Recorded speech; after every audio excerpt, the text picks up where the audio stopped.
খুলে দেয়। জাংকুক দাঁড়িয়ে আছে, কিন্তু জাংকুকের পাশে তেকে দেখে অবাক হয় জিন। জাংকুক, তোর সাথে কিছু হয়েছে? হ্যাঁ মা, অনেক কিছু হয়েছে। আমি বলেছিলাম না নিজের অনুভূতিকে প্রশ্রয় দিতে চাই, আমি দিয়েছি মা। তাই বলে তে? মা, তে দাঁড়িয়ে আছিস কেন? ভেতরে আয়। তে অবাক হয় জিনকে দেখে। জিনকে দেখে মনে হচ্ছে না জিন অবাক হয়েছে একটু। জাংকুক তেকে নিয়ে ভেতরে আসে। তের দিকে একবার তাকিয়ে উপরে চলে যায় জাংকুক। জিন তের সামনে এসে দাঁড়ায়, তের হাত দুটো ধরে, তারপর বলে, তুমি ভাবছো যে আমি কেন অবাক হচ্ছি না, তাই তো? অবাক হওয়ার থেকে এই মুহূর্তে আমি বেশি খুশি হয়েছি। আমার ছেলেকে তুমি নিশ্চয় একটু হলেও চেনো। ও যে বিয়ে করতে রাজি হবে এটা আমি কখনো ভাবিনি। যা হয়েছে হয়েছে, আমাদের কোনো সমস্যা নেই এতে, বুঝলে? তাই তুমিও স্বাভাবিক হয়ে যাও। আগেও তো এসেছো, এত নার্ভাস হচ্ছ কেন বোকামি? তে চুপ করে সবাই শুনলো, কিছুই বলল না। তুমি বসো, আমি আম্মাকে ডেকে নিয়ে আসি। তে সোফায় চুপ করে বসে আছে। একটু পরে জাংকুকের দাদি লিসা আসে। লিসাকে দেখে দাঁড়িয়ে যায় তে। লিসা তের পাশে এসে বসে। এইটা তো ওই মাইয়াটা না বৌমা? জিমিন কই, ওরে ডাকো। এই মাইয়া, তুমি আমার নাতিরে কি জাদু করছো? হ্যাঁ, আমারে রাইখা তোমারে বিয়ে করে নিয়ে এলো? কই কই তোমার পোলা কই জিন? হেসে হেসে বলে লিসা কথাগুলো। তে চুপ করে বসে আছে। এই মুহূর্তে কি করা উচিত কিছু বুঝতে পারছে না। এর মধ্যে জিমিন দৌড়ে আসে। এতক্ষণ ও ঘুমিয়েছিল, এসে তের পাশে বসে পড়ে। দোস্ত, তুই নাকি আমার ভাবি হয়ে গেছিস? আল্লাহ, আমি জানিস মনে মনে আমি এটাই চাইতাম। হইছে নাতি, তোমার ইচ্ছা পূরণ হইছে। জিন, দুইটা বালা আয়না পরাই দাও তো নাতবের হাতে। কি মিষ্টি মাইয়া, ওই ডাইনি নিউজিক থেকে কত সুন্দর। আমার নাতির পছন্দ আছে, দেও তো পরাইয়া দাও। জিন গিয়ে বালা দুটো নিয়ে আসে, তের হাতে পরিয়ে দেয়। তের হাতের থেকে বালা দুটো বড়, তারপরও খুলতে নিষেধ করে লিসা। তে অবাক হয়ে সবকিছু দেখে যাচ্ছে। একটা মানুষ হুট করে বিয়ে করে নিয়ে এলো, আর পরিবারের সবাই কত খুশি হয়ে বউ আপ্যায়ন করছে। হইছে এখন, অনেক রাত হইছে, বর্ডারে নিয়ে নাতের ঘরে দিয়ে আসি। আমার নাতে আর নিসা আইব না মনে হয়। কেন দাদি, আজ তে আমার সাথে থাকবে? তোর সাথে থাকবে কেন ফাজিল মাইয়া? যা গিয়ে জাংকুকের ঘরে দিয়ে আয় ওকে। বলছিলাম কি, আমি জিমিনের ঘরে থাকি। হুট করে কথাটা বলে তে। এই মাইয়া, আমার নাতি কি একা থাকবো নি? বিয়ে হইছে, জামাইয়ের লগে থাকবা। ওঠো ওঠো। জিমিন মুখ টিপে হাসছে। তে পড়েছে ঝামেলায়, এইবার তো জাংকুকের ঘরে যেতেই হবে। লিসা আর জিমিন তেকে নিয়ে জাংকুকের ঘরে যায়। গিয়ে দেখে জাংকুক ফ্রেশ হয়ে বসে আছে আর ফোন দেখছে। কি নাতি, বিয়া কইরা বউ আইনা আমাগো কাছে দিয়ে আইলা? যদি বউ আমাদের কাছে রাইখা দিতাম? আমি জানি বুড়ি, সবাই রেখে দিল, তুমি ঠিকই আমার বউ আমার কাছে দিয়ে যাবে। তুমি কি তোমার নাতির কষ্ট চোখে দেখতে পারবে নাকি? এই যে তোমার বউ তোমারে দিয়ে গেলাম, তুমি যে বিয়ে করছো এমন একটা লক্ষ্মী মাইয়া রে, আমি কিন্তু খুব খুশি হয়েছি নাতি। জাংকুক হাসে। তেকে রেখে জিমিন আর লিসা বেগম বেরিয়ে যায়। তে ঠায় দাঁড়িয়ে আছে। তে মনে মনে ভাবছে, বিয়ে পর্যন্ত তো ঠিক ছিল, এইবার তো এক ঘরে থাকতে দিয়ে গেল। জাংকুক এসে তের সামনে দাঁড়ায়। কি ভাবছো এত? কিছু না। আচ্ছা, তারপর বলো, শ্বশুর বাড়ি কেমন লাগলো? যদিও তুমি অনেকবার এসেছো, কিন্তু বউ হয়ে তো আজও এলে, তাই না? আপনি এত স্বাভাবিক কি করে? বাড়ির সবাই বা স্বাভাবিক কি করে? আপনি হুট করে বিয়ে করে একটা মেয়েকে নিয়ে এলেন, ওনারা কেউ একটু অবাক পর্যন্ত হলো না। অবাক কেন হবে? তোমাকে সবার পছন্দ, অবাক হওয়ার প্রশ্নই আসে না। এইসব ভেবে তোমার ছোট্ট ব্রেনে চাপ দেওয়ার প্রয়োজন নেই। তে হতবাক, বিয়ের মতো এত বড় একটা ঘটনা, কারোর কোনো প্রতিক্রিয়া নেই।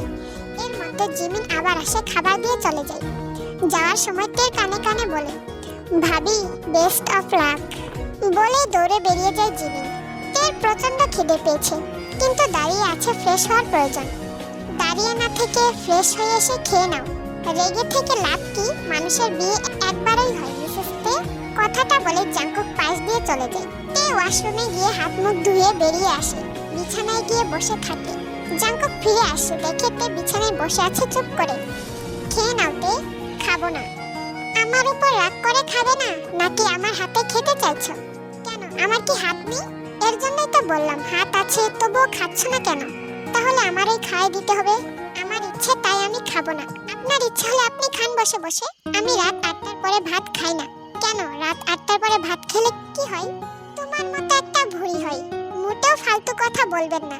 আমার কিসের ভুঁড়ি? ওইটা তুমি নিজেই দেখে নাও। কথাটা বলে জাংকুক হেসে দেয়। তে রেগে গিয়ে জাঙ্কুককে পাশে থাকা বালিশটা ছুঁড়ে মারে। অসভ্য লোক, সত্যি বললে আমি অসভ্য হয়ে যাই না? চুপ থাকুন। আচ্ছা, খেয়ে নিয়ে শুয়ে পড়ো। আমি ভীষণ ক্লান্ত, তাই আজ বাসর করতে পারছি না। মন খারাপ করো না প্লিজ। কথাটা বলে মুখ চেপে হাসে জাঙ্কুক। এমন ভাবে বলছেন মনে হচ্ছে আপনার সাথে বাসর করার জন্য আমি মরে যাচ্ছি। একদিন মরেই যাবে, ওই দিন দেখাবো। এই জীবনেও না। আচ্ছা, তুমি না মরলে আমি মরে যাব বাসর করার জন্য। আমার আবার এত ধৈর্য নেই, বুঝলে? প্রচন্ড বিরক্ত হয়ে যাই, মনে মনে বলে, এত ফালতু কথা একটা মানুষ কি করে বলতে পারে আল্লাহই জানে। ইস, অসহ্য। সকাল সকাল তের ঘুম ভেঙে যায়। কাল সারা রাত এমনিতেই ঘুম হয়নি, এখন আবার ঘুম ভেঙে যাওয়ায় তের খুব বিরক্ত লাগে। আশেপাশে তাকিয়ে দেখে রুম ফাঁকা, জাঙ্কুক কোথাও নেই। তে উঠে গিয়ে ফ্রেশ হয়ে নিচে নেমে আসে। নিচে এসে দেখে লিসা আর জাঙ্কুক বসে আছে সোফায়। জাঙ্কুক বসে বসে খবরের কাগজ পড়ছে আর চা খাচ্ছে। তেকে দেখে লিসা বেগম বলে ওঠে, ও নাতবো, তুমি এত তাড়াতাড়ি উঠে গেলা কেন? জি দাদি, ঘুম ভেঙে গেছে তাই। তুমি গোসল না করে নিচে এসে পড়ছো কেন নাতবো? এমনি কেউ বাইরে আসে? যাও যাও, ঘরে যাইয়ে গোসল করে আসো। তে লিসা বেগমের কথা শুনে হতভম্ব হয়ে যায়। জাঙ্কুকের দিকে তাকাই, জাঙ্কুক মিটি মিটি হাসছে। দাদি, গোসল তো আমি দুপুরে করি, এখন কেন করব? কি দরকার? কি কমাইয়া, বিয়ে হইছে, এখন জামাইয়ের লগে থাইকা এমনি থাকা যায় না। যাও উঠো, গোসল কইরা তবে নিচে আসবা। তে উঠে চলে যায় উপরে, গিয়ে বিছানায় বসে পড়ে। এই সাত সকালে গোসল করতে হবে ভেবে তে নিজের মাথা নিজেই ফাটাতে ইচ্ছে করছে। এমন সময় জাঙ্কুক রুমে ঢুকে। তেকে মাথায় হাত দিয়ে বসে থাকতে দেখে জাঙ্কুক হেসে দেয়। তারপর বলে, কি ব্যাপার, বসে আছো যে? যাও শাওয়ার নিয়ে আসো। এই, একদম হাসবেন না, তখনও হেসেছিলেন দেখলাম। খুব মজা পাচ্ছেন তাই না? একটুও না। আমি কেন মজা পাবো? তুমি শাওয়ার না নিয়ে বসে আছো তাই বললাম। আপনি শাওয়ার নিন, আমি কেন নিব? আমার তো প্রয়োজন নেই। কেন নেই? আপনিও তো আমার সাথে এক ঘরে এক বিছানায় থেকেছেন, তাহলে কেন নেই?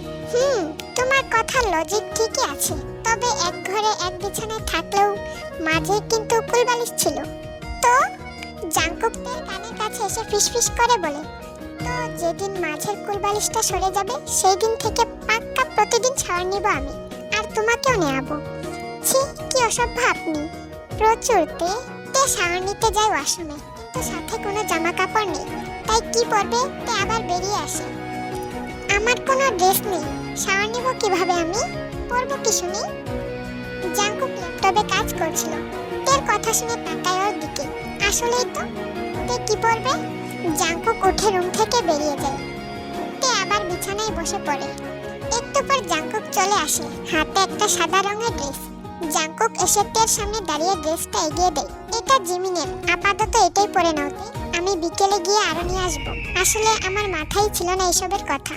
থাক, আর আনতে হবে না, এমনিতে বিকেলে তো চলেই যাব বাড়িতে, ড্রেস দিয়ে কি করব? কথাটা বলে তে ওয়াশরুমের দিকে পা বাড়ায়। জাঙ্কুক শক্ত করে তে হাত চেপে ধরে, তারপর এক টানে তেকে নিজের কাছে নিয়ে এসে জাঙ্কুক তের একটা হাত পেছনে নিয়ে চেপে ধরে। জাঙ্কুকের চোখ দুটো লাল বর্ণ ধারণ করেছে। বলেছিলাম না, বাড়ির কথা ভুলে যাও, তুমি এখন আমার সম্পত্তি। এই বাড়ি তোমার, এই ঘর তোমার, সবকিছু শুধু তোমার। তুমি কোথাও যাবে না, আমার কাছে থাকবে, যতদিন বেঁচে থাকবে আমার সাথে বাঁচবে। আর একবার চলে যাওয়ার নাম মুখে আনলে খুব খারাপ হয়ে যাবে তে। একদমই কথাগুলো বলে তেকে ছেড়ে দিয়ে জাঙ্কুক বেরিয়ে যায় রুম থেকে। তে এখনো চুপ করে আগের জায়গায় দাঁড়িয়ে আছে। তে অবাক হচ্ছে জাঙ্কুকের এই হিংস্র রূপ দেখে। সে শুরু থেকে জাঙ্কুকের নতুন নতুন রূপের সাথে পরিচয় হচ্ছে তে। কখনো আহ্লাদ করছে তো কখনো হিংস্র বাঘ হয়ে যাচ্ছে। একটু পর তে শাওয়ার নিয়ে বেরিয়ে এসে দেখে জাঙ্কুক এখনো রুমে আসেনি। তে বারান্দায় গিয়ে দাঁড়ায়। নিচে জাঙ্কুককে দেখতে পায় তে ফোনে কথা বলছে আর হাঁটছে। তে নিচে নেমে আসে। লিসা বেগম নাস্তার টেবিলে বসে আছে, জিন রান্না করছে। তে গিয়ে লিসা বেগমের সামনে দাঁড়ায়। দেখছো নাতবউ, তোমার এখন কত সুন্দর লাগতেছে, প্রতিদিন এমন গোসল করবা বুঝছো? তে শুধু মুচকি হাসে। আহা নাতবউ, তোমার নাকে তো নাকফুলি দেওয়া হয় নাই। তখন জিমির টেবিলে বসতে বসতে বলে, দাদি তুমিও না, কালই তোর বিয়ে হয়েছে, ও তো জানতো না কাল ওর বিয়ে হয়ে যাবে, নাকফুল পরবে কি করে? জাঙ্কুক এসে জিজ্ঞেস করে, কি হয়েছে এখানে? ও নাতি, বউরে তো নাকফুলি দেওয়া হয় নাই, নাকফুল ছাড়া বিবাহিত মাইয়া মানুষের মানায় না।